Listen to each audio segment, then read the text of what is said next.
नमस्कार। आज मैं जिस कृति से आपका परिचय करा रही हूँ उसका शीर्षक है दीवार में एक खिड़की रहती थी और उसके लेखक हैं विनोद कुमार शुक्ल। यह जो रचना है यह उपन्यास है और फिलहाल काफ़ी चर्चित है।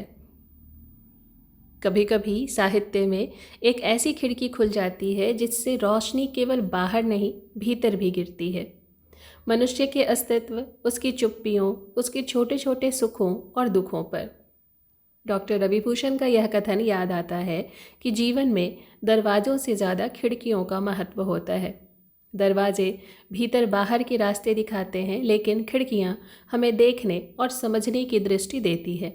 बंद कमरों में भी उजाले और हवा का बोध कराती है। दरवाजे स्थूल हैं, उनसे हम भीतर आते जाते हैं, पर खिड़कियाँ सूक्ष्म हैं। वे हमें देखने, सांस लेने और भीतर से बाहर होने की दृष्टि देती हैं।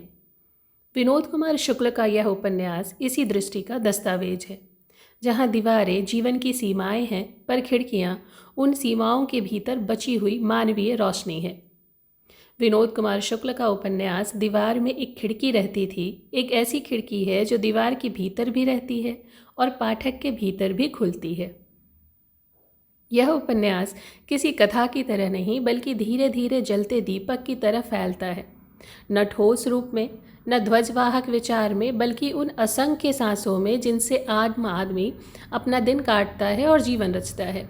विनोद कुमार शुक्ल हिंदी कथा साहित्य के ऐसे विरल शिल्पी हैं जिन्होंने यह सिद्ध कर दिया कि साधारण मनुष्य के जीवन में सबसे बड़ा रहस्य और सबसे सुंदर कविता छिपी होती है। उनका यह उपन्यास उस रहस्य का दरवाज़ा नहीं, बल्कि खिड़की खोलता है, धीरे, निस्पृह, लगभग ध्यान की मुद्रा में। उपन्यास के केंद्र में हैं रघुवर प्रसाद और सोनसी, निम्न मध्यवर्गीय दंपत्ति जिनके जीवन में कोई असाधारण घटना नहीं घटती, फिर भी उनका अस्तित्व असाधारण बन जाता है। रघुवर प्रसाद गणित पढ़ाते हैं, लेकिन जीवन के किसी समीकरण को हल नहीं कर पाते। सोनसी गृहस्थ जीवन के भीतर वह कोमल ऊर्जा है जो संसार को चलाती है। उनके छोटे से कमरे में दीवार में बनी एक खिड़की है जो न केवल घर का हिस्सा है, बल्कि स्वप्न और यथार्थ के बीच एक जादुई मार्ग भी है। यह खिड़की बाहर की दुनिया दिखाती है, पर साथ ही भीतर की भी। उस पार नदी, पहाड़, चिड़ियाँ और पेड़ों की छांव है, जहाँ जाकर मनुष्य अपने भीतर की थकान उतार देता है। यह खिड़की दरअसल अंतर जगत का प्रतीक है, जहाँ से मनुष्य अपने भीतर उतरता है और दुनिया को नई दृष्टि से देखना सीखता है। दीवार में एक खिड़की रहती थी का शिल्प रैखिक नहीं है, यह क्षणों और संवेदनाओं की परतों से बना है। विनोद कुमार शुक्ल पारंपरिक कथा गठन से आगे जाकर एक कविता में गद्य संरचना रचते हैं, जहाँ घटनाएं नहीं, अनुभूतियाँ कथा बनती हैं। रघुवर प्रसाद का कॉलेज जाना, उनकी साइकिल का गायब होना, साधु का हाथी के साथ गुजरना, ये सब घटनाएं नहीं, प्रतीक हैं। ये हमारे समय, समाज और व्यक्ति के मनोविज्ञान के छोटे छोटे प्रतिबिंब हैं। उनका शिल्प एक सुरभित ध्यान की तरह है, जहाँ हर दृश्य धीरे खुलता है, हर संवाद का अपना मौन है और हर मौन में एक गहरी लय है। यह लय ही इस उपन्यास का आत्मतत्व है। विनोद कुमार शुक्ल की भाषा का जादू इस बात में है कि वह एक साथ कई स्तरों पर काम करती है। वह कभी सादी घरेलू बोली में बोलती है, तो कभी अपने में गूंजती हुई कविता बन जाती है। वह किसी अलंकार से नहीं, बल्कि शब्दों की ईमानदारी और अर्थ की पारदर्शिता से चमकती है। रघुवर प्रसाद का आत्मसंवाद, दंपत्ति की निजी बातचीत, विभागाध्यक्ष का औपचारिक ठसक भरा संवाद और परिवार की घरेलू बोली, इन सभी की भिन्न भिन्न लयों ने उपन्यास को बहुभाषिक यथार्थ का रूप दिया है।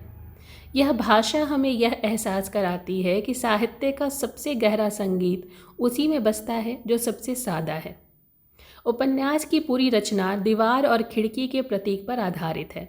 दीवार समाज की कठोरता, सीमाओं और ठोस यथार्थ का प्रतीक है, जबकि खिड़की उस दीवार में खुली हुई उम्मीद है, एक ऐसी दरार जिससे प्रेम, स्वप्न और स्वतंत्रता की हवा भीतर आती है।